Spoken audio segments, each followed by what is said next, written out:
Are you looking for a beautiful metropolis without the hustle and bustle of today's major cities? How about great history, architecture, and entertainment? Visit ancient Rome for this and so much more. All roads lead to Rome. Our journey starts on the Appian Road coming from Brundisium. You could also travel south to Rome from Pisae on the Via Aurelia. The first Roman sites you'll see from the Appian Road are its walls. Construction began on the Aurelian walls in 271 AD under Aurelian and was completed in 280 AD under Probus. Standing 60 feet high and extending 12 miles around the city, they were built as an obstacle to stop barbarians who had been tormenting the Romans. Inside the Aurelian walls are the Servian walls, named after Emperor Servius Tullius, 5th century BC. He is traditionally known as the first ruler to build a defensive structure around Rome. On our tour, you'll enter the city walls from the southeast on the Appian Road and make your way across the city from east to west. Because Rome experienced organic growth, the city roads are not laid out in any particular fashion. Instead, 7 large hills are the prominent land features of the city. They are the Viminal, Esquiline, Caelian, Avalline, Quirinal, Capitoline, and Palatine. The most important hill was the Capitoline. It held Rome's earliest fortresses, temples to Jupiter, Juno, and Concord, and it was the seat of the government. The Palatine, also very important, was the hill of Romulus. The rich and powerful lived here, and the Flavian Palace was built here by Domitian in 922 AD. Rome has many engineering marvels. The 2 most prominent are the Cloaca Maxima and the aqueducts. Cloaca Maxima literally means greatest sewer. Built by Tarquinius Superbus in circa 600 BC, it drained an unhealthy marsh between the Capitoline and Palatine hills.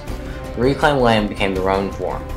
The first aqueduct, the Aqua Appia, was built by Appius Claudius Caecus, the architect of the Appian Road. It transported 73,000 cubic meters of water a day into Rome. Ancient Rome is a great entertainment city.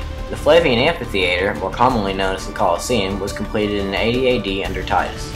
It held gladiator fights, wild animal shows, and could even be flooded to have mock sea battles. The Circus Maximus is another must-see. It was a circuit that was built in the valley below the Palatine Hill. It held 250,000 people, 1/4 of Rome's population in 100 AD, making it the largest stadium in the Roman world. The track was oval-shaped with a barrier called the Spina running down the middle. On the ends of the Spina were turning posts called meta. The Circus Maximus also held many ludi, or entertainment festivals often granted to Romans by the government. Politicians also sponsored them to win votes. Eventually, 57 days of the year held ludi. Romans loved to be entertained.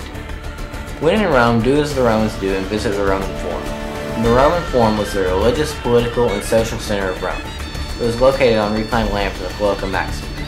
The Senate House, the Curia, was in the Forum along with the Rostra, a public speaking platform used by politicians.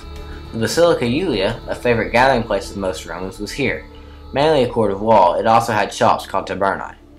Naturally, ancient Rome has history. You must visit the Arch of Titus. It is a victory arch located on one of Rome's interior roads, the Via Sacra, southeast of the Forum. It was built by Domitian in circa 82 AD to commemorate his brother Titus's victories. Next, we'll visit the Campus Martius, a large field used for military training. It was also where Romans came to listen to foreign ambassadors who couldn't enter the city. The Pantheon, the world's largest unreinforced concrete dome, is located in the Campus Martius. It was a temple to all the Roman gods. After all of that sightseeing, you'll want to get cleaned up and relax. The Roman baths, thermae, are perfect for this. There are 3 different rooms heated by an underfloor heating system called the hypocostum. The hot room was the caldarium, the cold room was the frigidarium, and the moderate room was the tepidarium. Before entering any of these rooms, you'll cover yourself in oil, and upon leaving, you'll scrape the oil off with a tool called a strigil. Don't worry about your accommodations. You can stay in a luxurious townhouse called a domus, or a more economical apartment building called an insula. If you want a place outside of town, you can stay in a country house called a villa. In these houses, you'll be served a fancy Roman dinner in a Roman dining room called a triclinium. The appetizer, gustus, will be eggs, lettuce, raw vegetables, shellfish, and seafood. The main course, cena, consists of meats and cooked vegetables. Dessert, mensa secunda, will be pastries and fruit. Romans use welfare tokens for free wheat or bread, foodstuffs, and on special occasions, meat. So come to ancient Rome. While you're here, play our Count the Columns game and count the Doric, Ionic, and Corinthian columns along your tour. Daily winners receive a free bath. Call Trans Historical Travel now at 1-800-123-4567. Valete!